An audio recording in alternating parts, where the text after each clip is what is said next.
video for health and social care students who are taking the OCR course for the Year 13 exam, Theories of Human Development.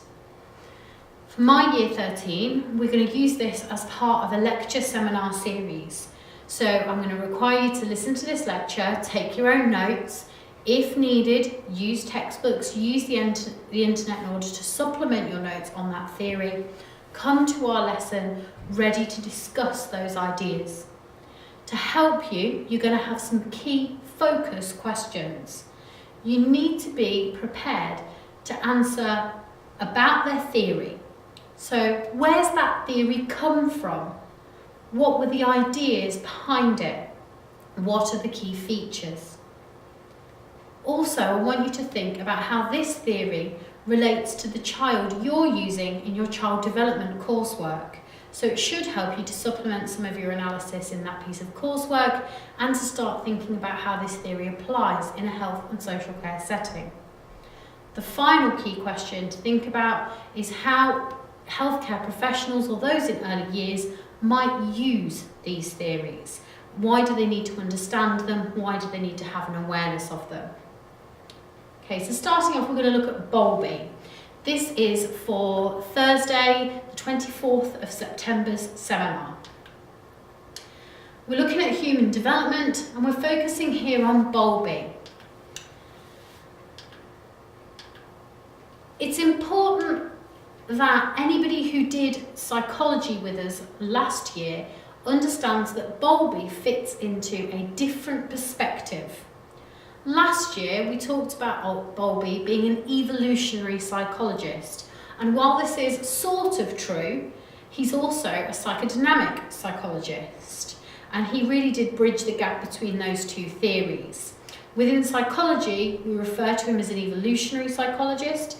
For the purpose of the health and social exam, he's actually a psychodynamic. Bowlby did all of the initial work on attachment theory. When we talk about attachment, we're talking about an affectional tie, meaning an emotional tie that one person or animal forms between himself and another specific person. That tie, that emotional connection, stays true despite them being separated over space, and it endures over time. It means it doesn't matter if you go off to university, your parents still love you. It doesn't matter if you don't speak for 3 days, they still love you. It endures over time, it stays there, and it stays no matter whether you're close or not. So just to reiterate, in AS, psychologists learned that Bowlby was an evolutionary psychologist. However, we will refer to him as a psychodynamic psychologist like Freud. So if you're asked about psychodynamic theories, then Bowlby is part of those. Really, his theories came out of both of those fields of psychology. He liked the ideas of evolution, he believed in those. He also believed that early childhood experience was crucial, which makes him part of the psychodynamic. Because it's this early childhood experience influencing later life, that's what makes a psychodynamic theory, the importance of your early childhood experience. So to give you a bit of context, Bowlby was born in 1907 and he died in 1990. He was raised in an environment where he only saw his mother for 1 hour a day after tea time. So he wasn't really raised by his mother.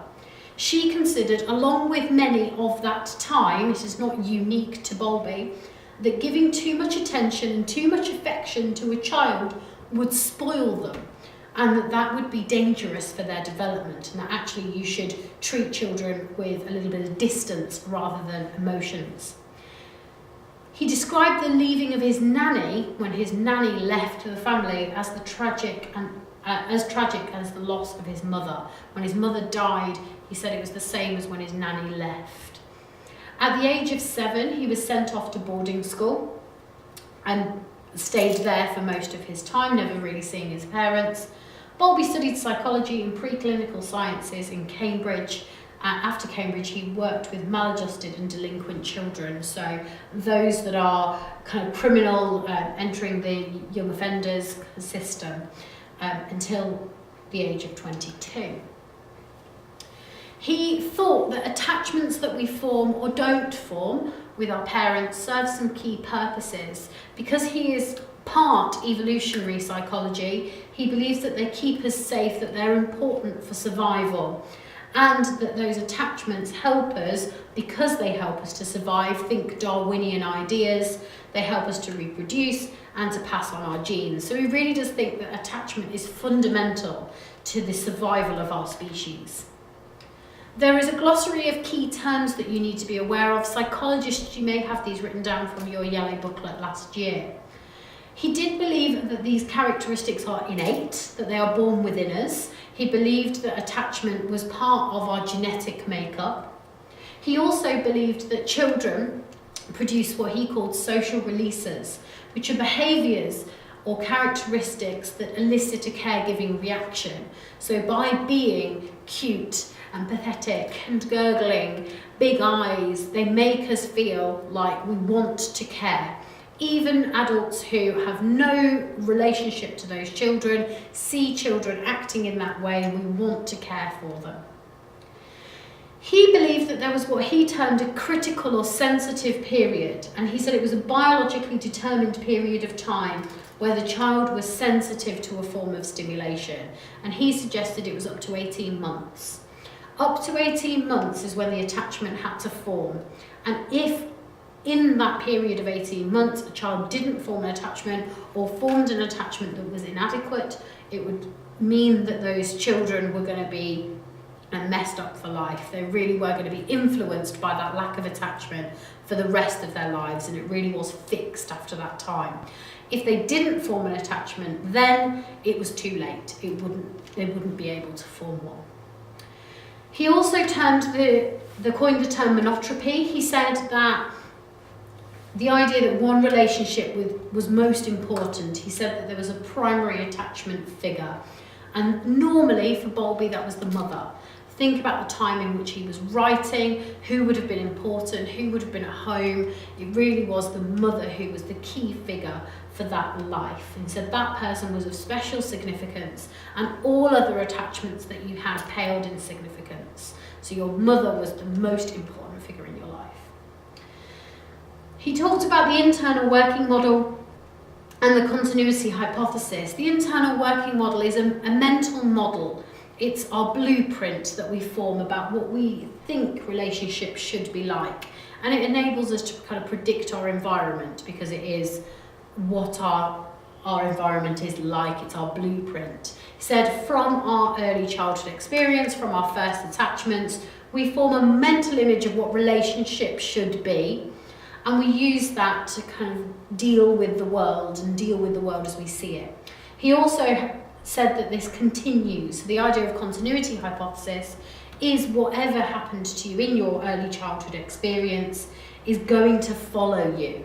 So if you are an emotionally secure child, you will be an emotionally secure adult. If you miss that sensitive period, you don't develop an attachment, that will follow you for your entire life. You will be emotionally insecure because you do not have the early childhood experience that gave you a good internal working model. So the theory is that during this sensitive period, which is between 6 and 30 months, so he does acknowledge that it can extend up to about 2.5 years old, children are innately programmed to form emotional attachments. This will be with one primary person who is more important than the others, and in his theory that will be the mother.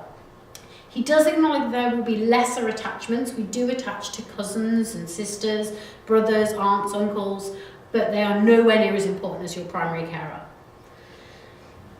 In modern terms, we always talk about it as primary caregiver, because that could be the father, it could be an adoptive parent, it could be foster families. But in Bowlby's theory, he talked about the mother.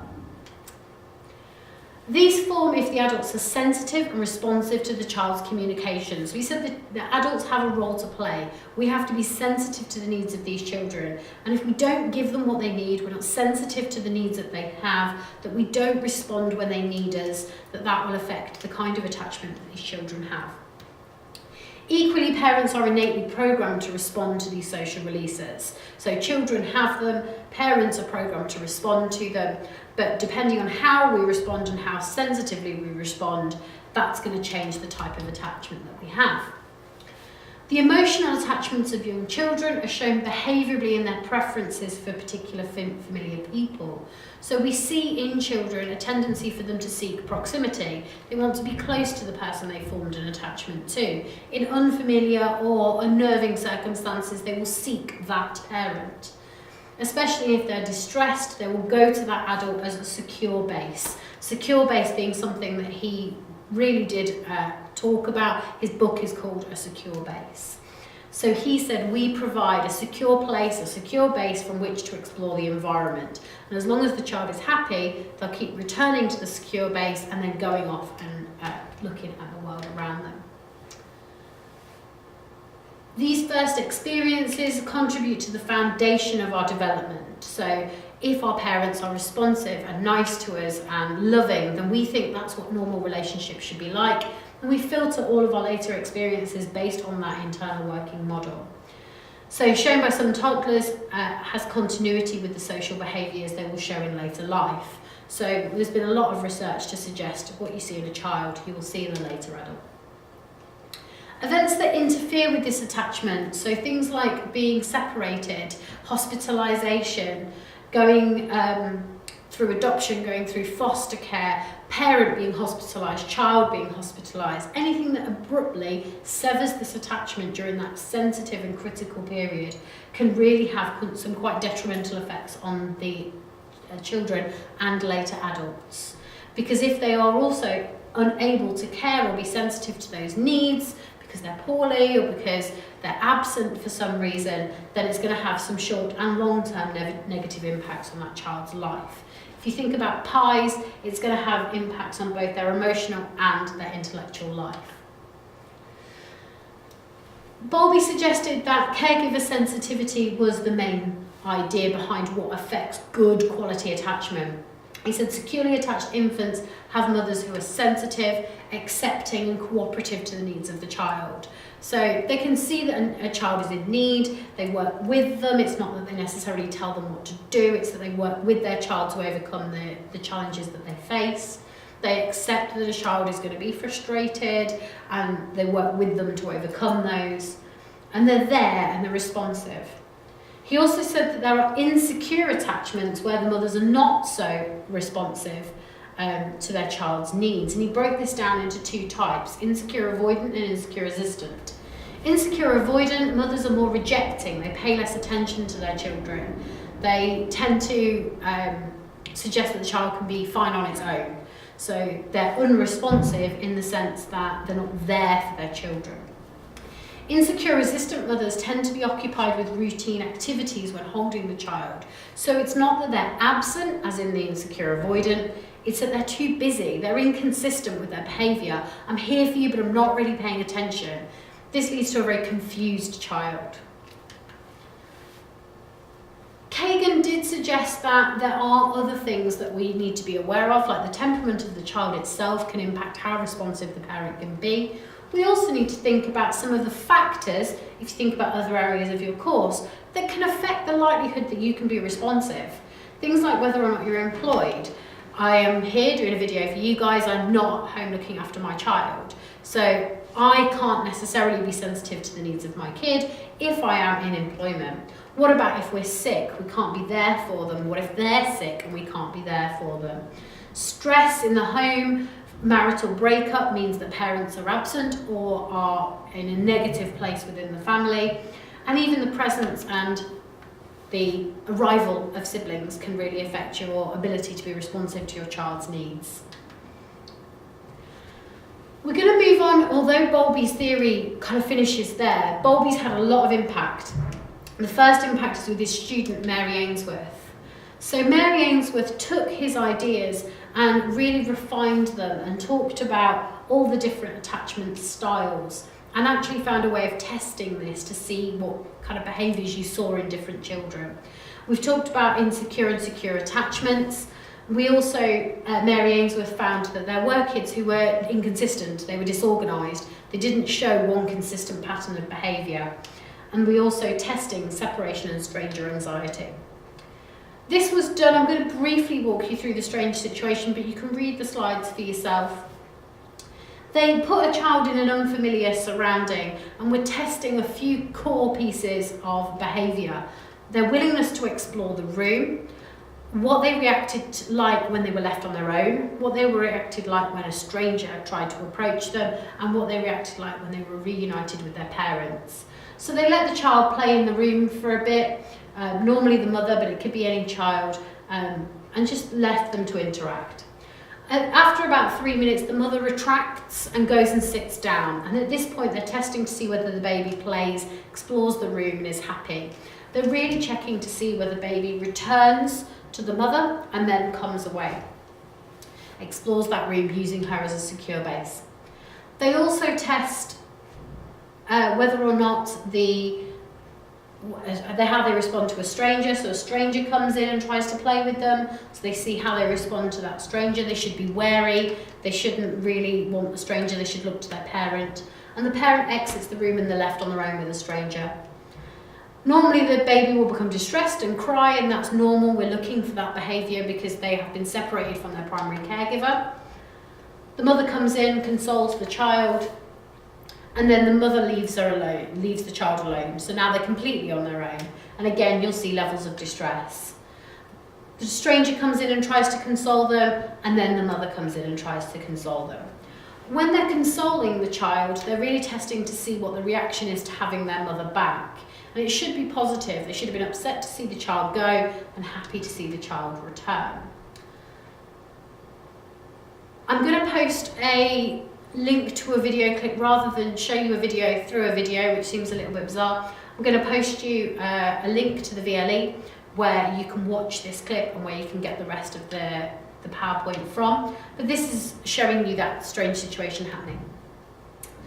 Essentially what they said was that your behaviour affects the child's model of itself. It either feels positive and loved, it feels unloved and rejected, or it feels angry and confused. And that leads to an attachment type of secure, avoidant, or resistant.